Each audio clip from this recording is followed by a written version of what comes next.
ಕಳೆದ 16 ವರ್ಷಗಳಿಂದ ರಾಜಕೀಯ ಭವಿಷ್ಯವನ್ನ ನುಡಿತಾ ಬರ್ತಿದ್ದಾರೆ. ರಾಜಕೀಯ ಭವಿಷ್ಯವನ್ನ ನಿಖರವಾದಂತಹ ಒಂದು ಮಾಹಿತಿಯನ್ನ ನೀಡ್ತಾ ಇದ್ದಾರೆ. ಅದು ನಿಜವಾಗಿರುವಂತಹ ಉದಾಹರಣೆಗಳು ಕೂಡ ನಿಮ್ಮ ಮುಂದೆ ಇದೆ. ಹಾಗಿದ್ರೆ ಈ ವರ್ಷ ಅಂದ್ರೆ ಈ ಸಲ ಈ ದೇಶದ ಪ್ರಧಾನಿ ಯಾರಾಗ್ತಾರೆ? ಮೋದಿ ಅವರಿಗೆ ಮತ್ತೆ ಅದೃಷ್ಟ ಬರುತ್ತಾ?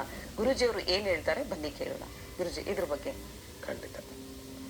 ಸಾಮಾನ್ಯವಾಗಿ ಈ ಒಂದು ಎಲೆಕ್ಷನ್ ಕೌಂಟಿಂಗ್ ಡೇಟ್ ಏನಿದೆ 4ನೇ ತಾರೀಕು ಜೂನ್ 2024, ಅವತ್ತಿನ ದಿವಸದ ಗ್ರಹಗತಿಗಳ ಸ್ಥಿತಿಗತಿಗಳ ಆಧಾರದ ಮೇಲೆ ಈ ಒಂದು ರಾಜಕೀಯ ಸ್ಥಿತಿಗತಿಗಳು ಏನಾಗಬಹುದು ಅಂತಕ್ಕಂಥ ಒಂದು ಪೂರ್ಣ ಮಾಹಿತಿಗಳನ್ನ ಪೂರ್ವ ಮಾಹಿತಿ ಅಥವಾ ಪೂರ್ಣ ಮಾಹಿತಿ ಅಂತಕ್ಕಂಥ ರೀತಿಯಲ್ಲಿ ಕೊಡುವಂತ ಒಂದು ಪ್ರಯತ್ನ.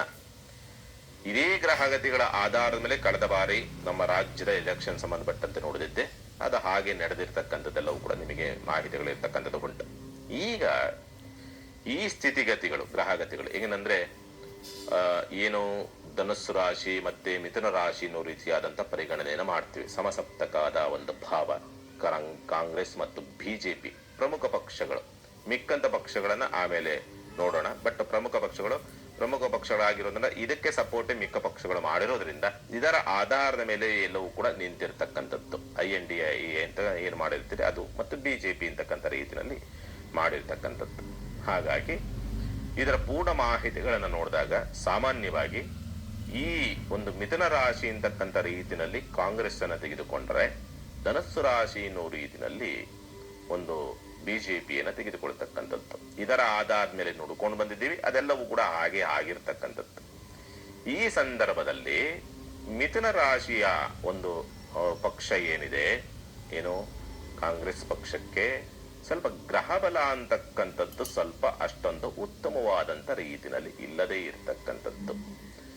ನಷ್ಟವನ್ನ ತರುವಂತ ಸಂದರ್ಭ ಅಥವಾ ಅಧಿಕಾರವನ್ನ ಹಿಡಿಯುವಂತದ್ರಲ್ಲಿ ಅಸಮರ್ಥರಾಗ್ತಕ್ಕಂಥದ್ದು ಅಥವಾ ಅಸಮರ್ಥತೆಯನ್ನು ಪಡೆಯುವಂತ ಪಕ್ಷವಾಗಿ ಪರಿವರ್ತನೆ ಆಗುವಂತ ಸಾಧ್ಯತೆಗಳು ಬರಬಹುದು.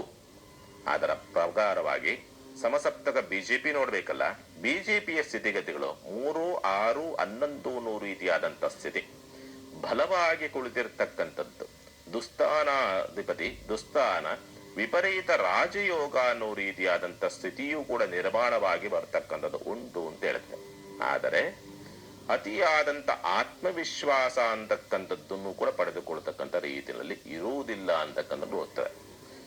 ಏನು ಕಳೆದ ಬಾರಿ ತುಂಬಾ ಬಲವಾದಂತಹ ಒಂದು ಸ್ಥಿತಿ ಸಿಕ್ಕಿತ್ತು, ಆ ಬಲವಾದಂತ ಸ್ಥಿತಿ ಸಿಗುವಂತ ಸಾಧ್ಯತೆಗಳು ತುಂಬಾ ಕಡಿಮೆ. ಅಧಿಕಾರಕ್ಕಂತೂ ಕೂಡ ಬಿಜೆಪಿ ಬರ್ತಕ್ಕಂಥದ್ದು ಅಥವಾ NDA ಅಂತಕ್ಕಂಥದ್ದು ಅಧಿಕಾರಕ್ಕೆ ಬರೋದ್ರಲ್ಲಿ ಅಥವಾ ಹೆಚ್ಚಿನದಾದಂತ ಒಂದು ಸ್ಥಾನವನ್ನ ಗೆಲ್ಲೋದ್ರಲ್ಲಿ ಯಾವುದೇ ಸಮಸ್ಯೆ ಇರೋದಿಲ್ಲ. ಆದರೆ ಅಧಿಕಾರ ಬಿಜೆಪಿ ಅಥವಾ NDA ಕೈಗೆ ಹೋಗುತ್ತೆ. ಪ್ರತಿಪಕ್ಷ ಸ್ವಲ್ಪ ಗಟ್ಟಿಯಾಗುತ್ತೆ. ಈ ಬಾರಿ ಕಾಂಗ್ರೆಸ್ ಪಕ್ಷ ಅಂತಕ್ಕಂಥದ್ದು ಅಂದ್ರೆ ಗಟ್ಟಿಯಾಗುತ್ತೆ.